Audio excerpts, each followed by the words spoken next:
What's up guys, John from Linkswell here. In this 2-minute how-to video, which will be longer than 2 minutes, we are going to be talking about wireless Apple CarPlay. I know, you've been waiting, here it is, so let's do it.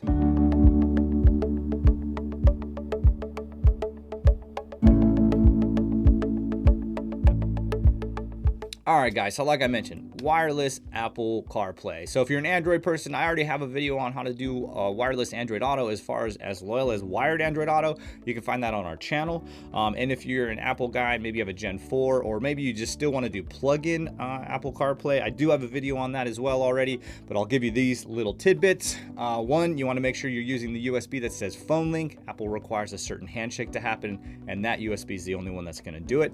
And you need to use that USB direct with no adapters or extensions, because both adapters and extensions will change the resistance or it'll change the voltage, and Apple just will not jive with it. And second thing is you want to make sure that whatever lightning cord you're using is actually a high-speed data cord. Chances are if you got one of those really cool pretty ones from the gas station at the counter for like $5, there's a good chance that's just a charge only cord and it's not a high-speed data cord, so it might not work. So if you are trying it and it's not working, maybe change that cord, but you want to make sure you're going straight to the USB that says phone link, and you want to make sure that you're using a high-speed data cord. And then wired CarPlay should be as simple as that: plugging it in, opening up phone link. One time on your phone, you'll have to approve the connection, and then that's it. So, but this video, we're going to talk about how to do it wirelessly. So just as there are specific things about wired CarPlay you need to know, there are some things about wireless CarPlay you need to know.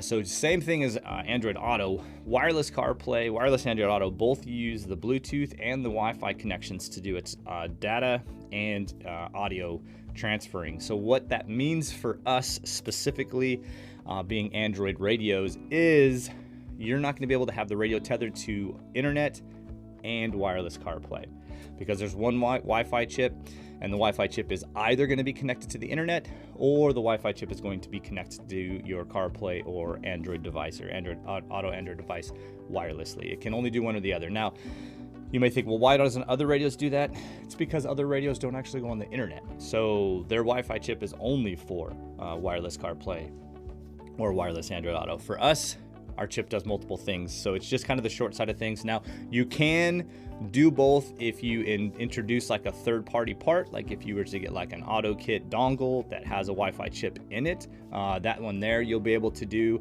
but it's bringing in a third part. You'll have to use a different app, and that's a whole nother video. This video, though, we're talking about if you've already got that Generation 5 and you want to do the CarPlay within the Z-Link. So that's what this video is about. So no, you cannot have it tethered to the internet and do wireless CarPlay.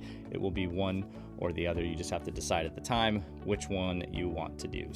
That's just where the rubber meets the road on the topic. So with that means that the first step to us pairing our wireless CarPlay is to make sure that the radio's Wi-Fi is not on or tethered to something else, so that the CarPlay can have control of it. So to do that, we're going to go into settings on our radio, and then within settings we're going to go to system there on the right hand side, and then you should see where it says network. If you happen to not see network, maybe you've already been up a menu, like maybe you were in the settings guide. If you hit that back arrow by the house button, it'll kick you back a couple pages to whatever you need to, so you can see this one. But system, network, and this is where you would actually go if you were going to connect to Wi-Fi. For us, in this video, we're going to talk about turning off the Wi-Fi. So you can see across the green bar there, we have an on and off toggle switch. We're literally just going to toggle that off, which means the Wi-Fi is off. It's no longer looking for internet, which now gives Z-Link control of it and the command of it. We're going to go ahead and hit home.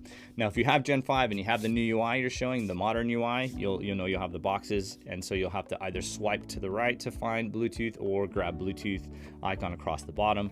But Bluetooth, guys, is where we're going first. We're not going to go to Z-Link first. We're going to go to Bluetooth first. So we're going to go ahead and open up our Bluetooth. Now, this should be the default menu you're on. You can see the gear icon on the left is the one that is highlighted. Here's where we're going to see the name of the Bluetooth device. We're going to see the pin code of the Bluetooth device. This is where we're going to pair the device. So get here, see where it says the device name. So then we're going to grab our phone. We're going to open up our phone settings. We're going to go to Bluetooth, and then we're going to scroll down to the bottom where it's going to pull up all of the available Bluetooth devices. Bear with me, a lot of Bluetooth devices on around here. But you can see right there it says BT6015W. That is our radio. Yours will be different, so don't look for that number. Look for the number you see on your radio. So ours is right there. We're going to hit OK on the phone. The phone's going to do its thing. It's going to start to handshake. It's going to ask us in a minute here for the passcode. You can see the passcode right there on the radio. It's going to be 4 zeros, 1, 2, 3, 4 zeros. We're going to hit pair. And now two things are going to happen. The phone is going to start to connect to the radio's Bluetooth. The radio is going to open up Z-Link. And then on your phone, you should see a pop-up that says, do you want to allow this device to work as CarPlay? Now, bear with me. When I screen record on my phone, it will actually kick me off of CarPlay. So as soon as I do this, I'll have to reboot it. So give me a moment. But here we go. You can see the pop-up there. We're going to say use CarPlay, and then it's going to start to pair. Let me turn off my screen record. Hopefully it will not stop, and it will just pair, and we'll get to see CarPlay. But that's pretty much all it is. Bing, bang, boom. It worked, guys. There it is. Wireless CarPlay. Let me pull up my phone. You can see my phone is in my hand right here, and the CarPlay is right there. And that's pretty much the gist of it, guys. That is how you'll pair it. That's how you'll connect it. Now, inside of Z-Link, if you hit that icon on the top on that home page of Z-Link without a phone paired, you can select Auto Connect. Here's what Auto Connect is going to mean, guys. If you set it for Auto Connect, that means every time the radio boots up, Z-Link will take control of the chip. Always. It's always going to be, it's going to own trump card for the Wi-Fi chip. So if you're somebody who uses the Wi-Fi a lot, you might not want to set that auto link. Here's what will happen though. If you don't have it set to auto connect, you want to connect it, if you swipe over and you open Z-Link, it should then take over the chip. So let me try and say that a little bit more clear, because I don't feel like that was clear.